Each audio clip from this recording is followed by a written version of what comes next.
Almost 200 years ago, when the United States was still a very new country, a boy was born in a log cabin deep in the woods of Kentucky. He had very little formal education, but a wonderful gift for words, and would eventually show the world that in the United States, even a poor man's son could rise to lead the nation and become president. As president, this man led his country through its darkest time, the Civil War, and had the courage to speak out against slavery when many people were too afraid to take a stand. His name was Abraham Lincoln.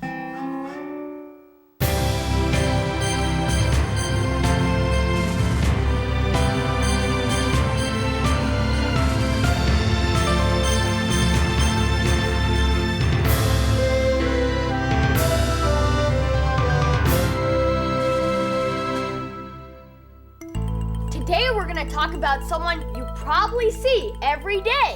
Every day? Right here? Right now? Who? Where? Right here, on the penny. And on the $5 bill, too. We're talking about Abraham Lincoln. Not only did he try to keep our country united during the Civil War, but he also helped bring about an end to slavery. And that's why many people call him the greatest American president. Abraham Lincoln was born on February 12, 1809, in a one-room log cabin in Kentucky. At the time Abraham Lincoln was a newborn baby, the United States was a newborn country as well. And boy, was it growing fast. In the very early days of the United States, most Americans lived in the East. But soon, some settlers began to move westward, seeking more land and new opportunities. These settlers were called pioneers, and the land they lived on was called the frontier. Most pioneers were far from their family and friends. With no stores, they had to grow or make everything for themselves. They even had to sew their own clothes and build their own houses.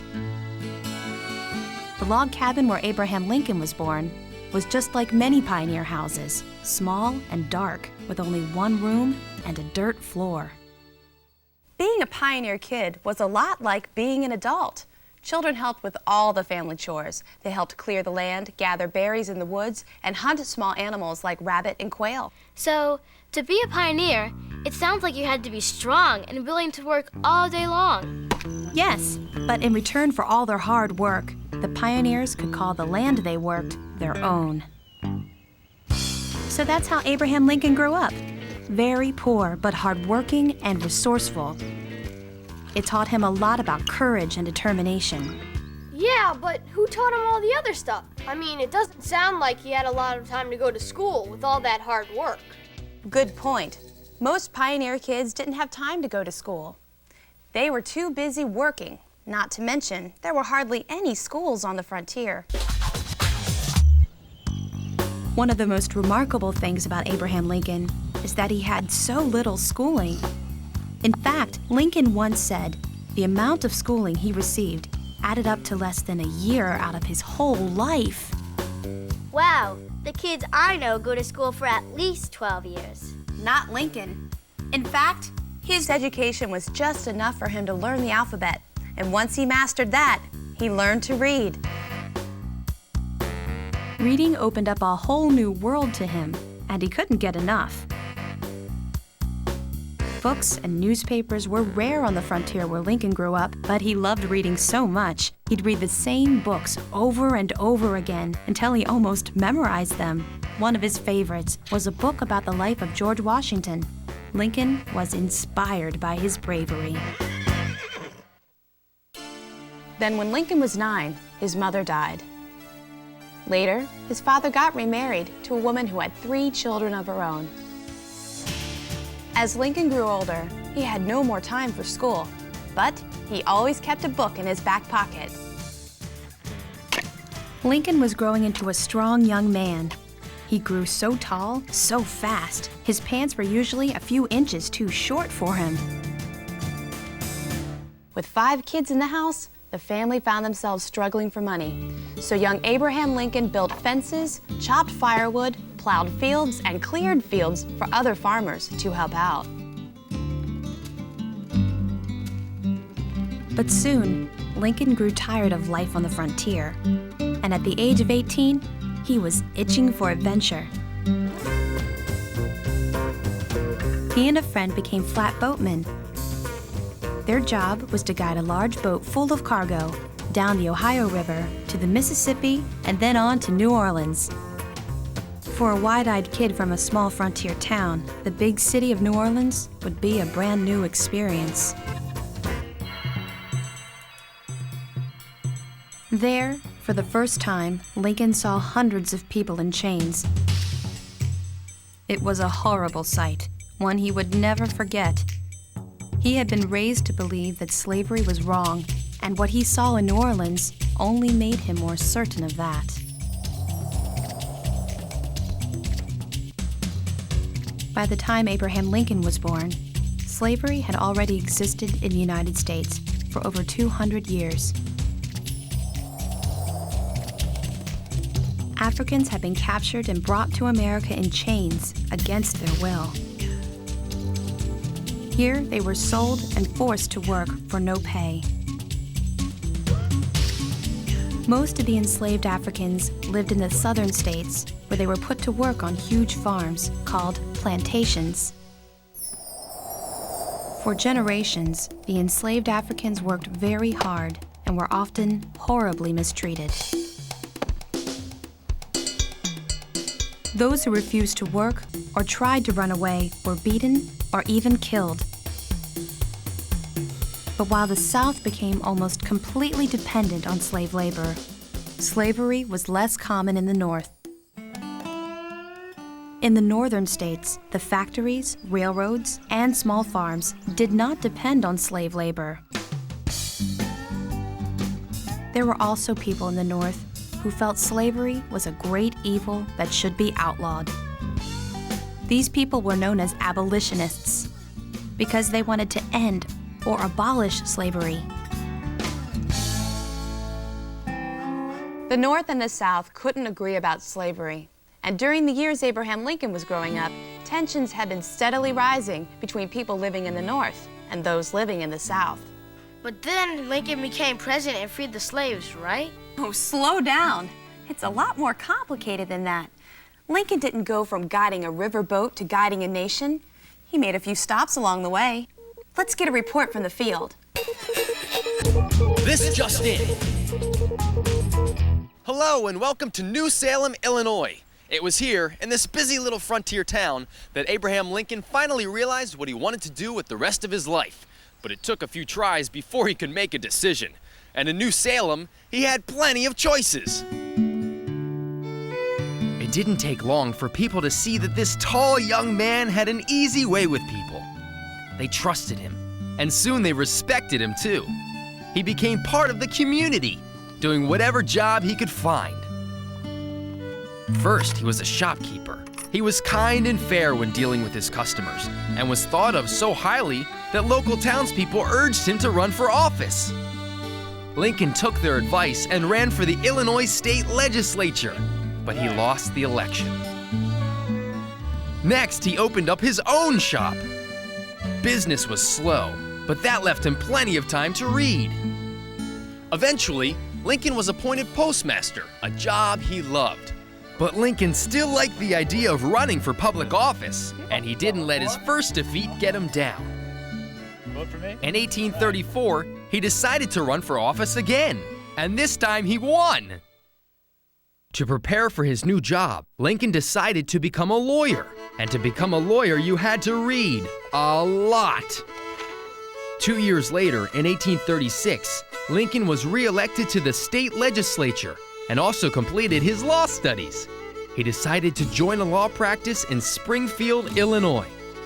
It was time to say goodbye to New Salem, but the young man who walked into town without a job was leaving it now as both a lawyer and a politician. The road from here led to the White House and the presidency of the United States. Back to you, Tracy. Wow, Abraham Lincoln sure did wear a lot of hats before he found the one that fit him. Speaking of hats, This is the hat he'd make famous. It's the stovepipe hat, and soon he'd be known around town not just for his hat, but for what he kept in it. What was that? Oh, anything that he needed to keep handy. Mostly legal papers. You see, when Lincoln moved to Springfield, he had only a horse and one suitcase. In the years to come, he would have great success as a lawyer, but not before another big change in his life. What? Another new job? No, he got married to Mary Ann Todd. The daughter of a wealthy Kentucky banker, Mary Todd was witty, lively, and outgoing. They fell in love, but her family disapproved of this country boy from the frontier. In the end, love prevailed, and the two were married in 1842. They eventually had 4 sons, Robert, Eddie, Willie, and Tad. Hey, vote for me. Vote for Lincoln me. made a living Vote for me. practicing law, but his true passion was politics. In 1846, Lincoln was elected again, this time to represent the state of Illinois in the United States Congress. Lincoln moved his family to Washington, D.C.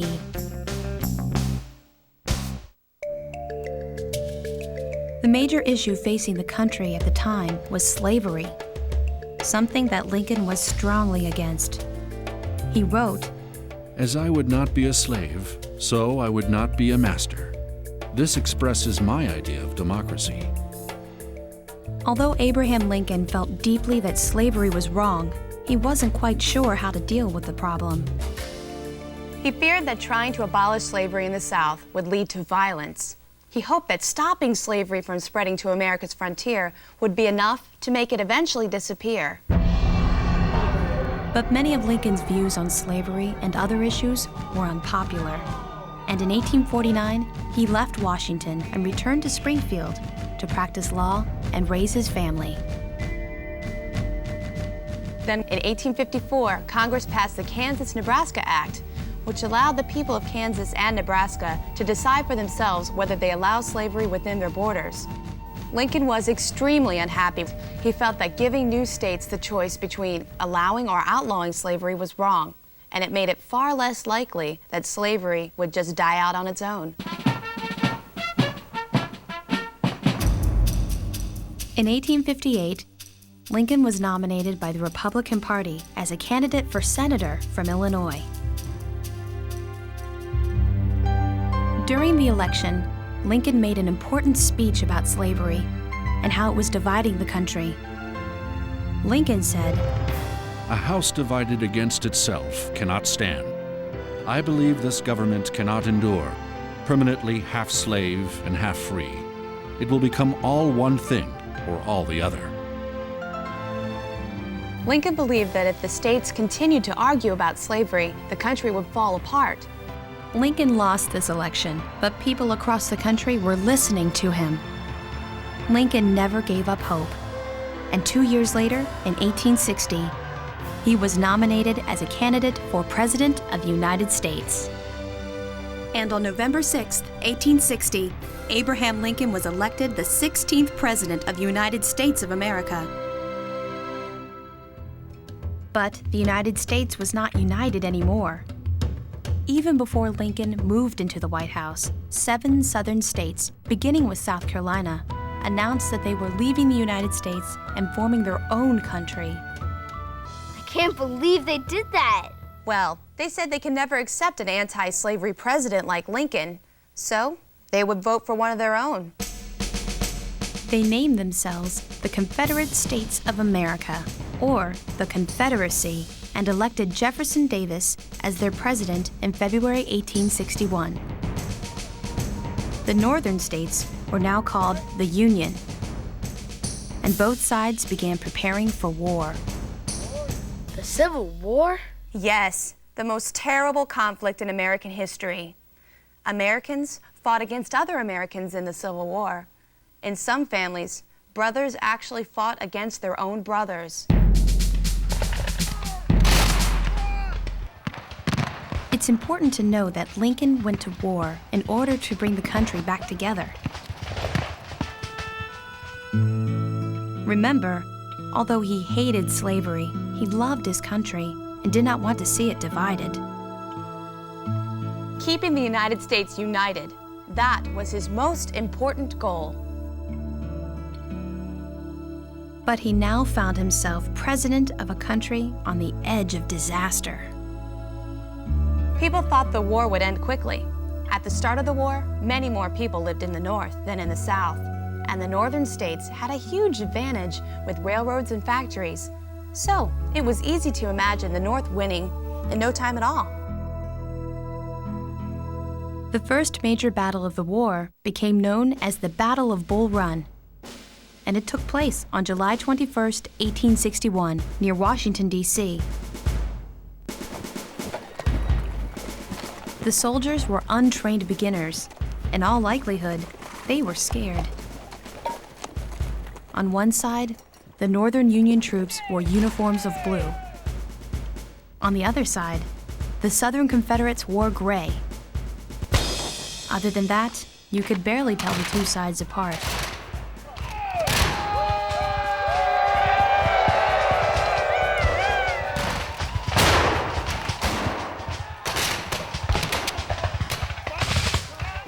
In the end, the Confederates won the day, chasing the Union soldiers back to Washington, D.C. But this was just the first of many bloody battles during the Civil War. It was going to be a very long war, and thousands would die before it was over. In 1862, Lincoln's young son, Willie, died of a fever. On top of that, the war was not going well, and Lincoln found himself grieving for both his son and for his country. Under increasing pressure to do something about slavery, Lincoln made an important announcement. The Emancipation Proclamation. The what? Emancipate. It means to free from slavery. And a proclamation, that's an announcement. A really important announcement. In the Emancipation Proclamation, Lincoln said that all the enslaved people in the Confederate States would be forever free. As Lincoln once said, "In giving freedom to the slave, we assure freedom to the free." the African Americans who had been enslaved were eager for their freedom.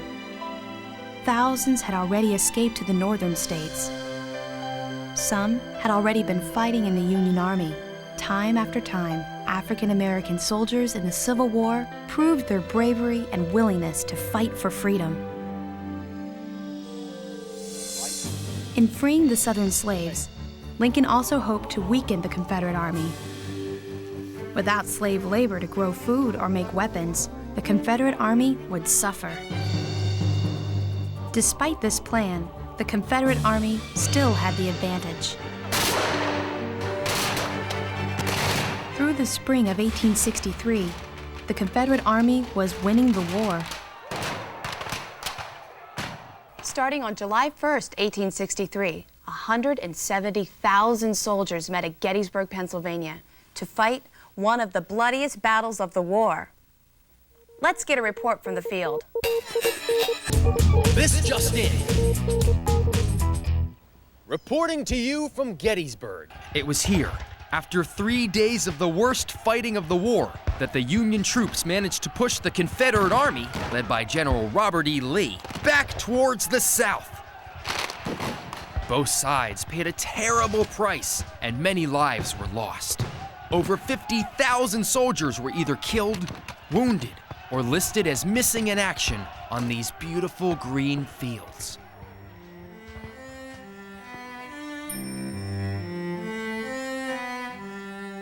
Four months later, a ceremony was held at Gettysburg to honor the soldiers who fought in the battle. President Lincoln was asked to say a few words, and those words still echo here today. Let's listen to a little of it. 87 years ago, our fathers brought forth upon this continent a new nation, conceived in liberty and dedicated to the proposition that all men are created equal. We here are highly resolved that these dead shall not have died in vain, and that the government of the people, by the people, for the people, shall not perish from the earth. What do you kids think Lincoln was saying in his speech? I think he wanted Americans to remember that the country was founded on the idea that all people are equal. To guarantee the freedom of all people, all Americans, whether they had been enslaved or free before. That's right. And freedom seemed to be within reach. The Union armies had more success after Gettysburg. When Lincoln was elected to a second term as president in 1864, it seemed the Union would finally win the war. On April 9, 1865, Confederate General Robert E. Lee surrendered to Union General Ulysses S. Grant at Appomattox Courthouse in Virginia. The Civil War was finally over. It lasted 4 long years, and more than 600,000 lives were lost. But as a result of the war, the United States stood again as one. Even though the war had ended, Lincoln still had to be heavily guarded. Ever since he had become president, people had threatened to kill him. The end of the war only made them more angry at Lincoln and what he stood for. On April 14th, he decided to take his wife Mary for a carriage ride and a trip to the theater. We interrupt this broadcast with a special historical bulletin. The year, 1865. The place, Ford's Theater, Washington, D.C. The president was seated here watching a play when suddenly a shot rang out. Lincoln fell forward, and another man leapt off the balcony onto the stage and ran off into the night.